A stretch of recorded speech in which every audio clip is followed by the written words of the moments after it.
Thank you for joining me. I'm Scott Ryan. It's amazing a week after the election how much is coming about in the news as far as first of all, the state of the actual economy that we were deprived of key information before the elections about how bad the economy is as far as record-setting food stamp usage among Americans. It's up to a new record under this president. But more importantly, in regard to Libya and now this General Petraus revelation, we very much related. I mean, of course, any person with a morsel of intelligence, not military intelligence, but a morsel of actual intelligence and ability to use intellectual capacity and reason, knew that Barack Obama was lying from day one about his lack of knowledge of what happened in Benghazi, is playing ignorant and blaming America for our constitutional rights as he apologized to his terrorist friends around the world and to the United Nations, many of whom are terrorists as well. But the thing is, when Petraus resigned this weekend, my first thought was, okay, well, this is a little too convenient. He doesn't want to testify for some reason about what happened in Benghazi because he's going to be a private citizen. Of course, Congress could and damn well better subpoena him and insist that he testify. But it seemed like the story might be that he didn't want to reveal something about Obama. But now it's actually, I was listening to Glenn Beck this morning, and he was making some cogent points about potential blackmail. And it is a little too odd. Okay, first of all, why did Obama nominate Petraus in the first place?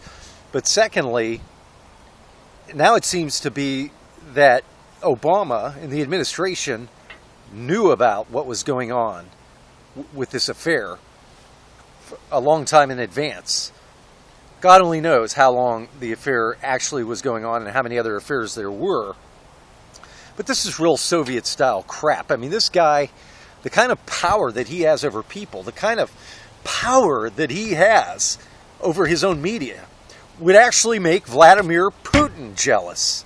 I mean, this is old-style Soviet crap.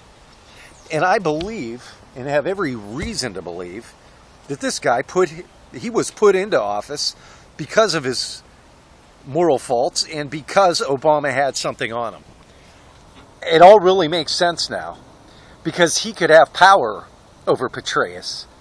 To have something like that on him really jeopardizes our national security and is exactly the kind of Soviet-style sabotage that we would expect from somebody whose intent was to sabotage this country from day one.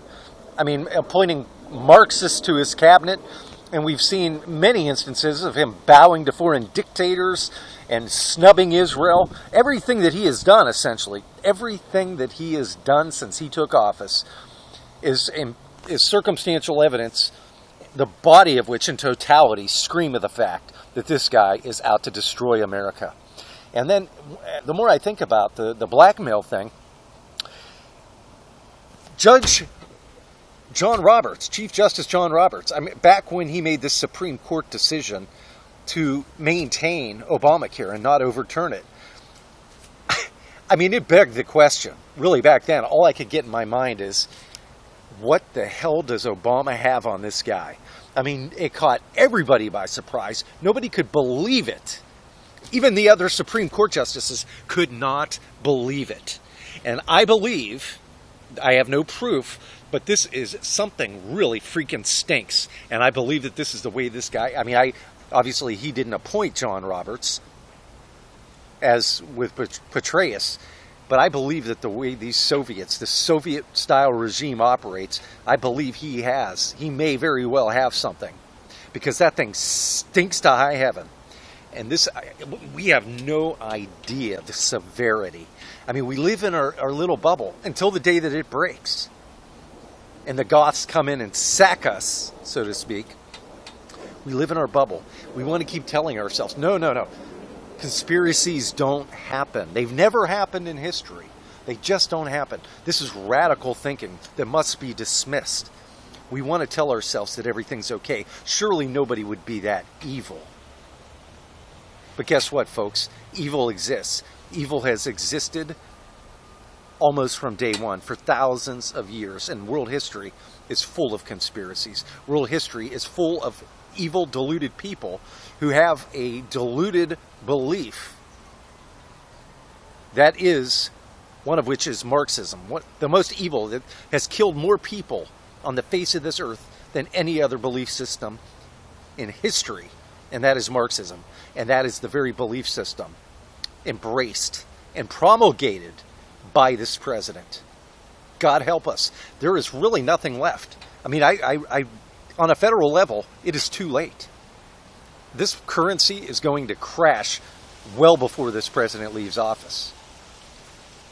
The effrontery that we are going to face, this country will not survive the attacks unless this guy is arrested by some generals. I mean, it is too late. Get that. We might as well embrace it.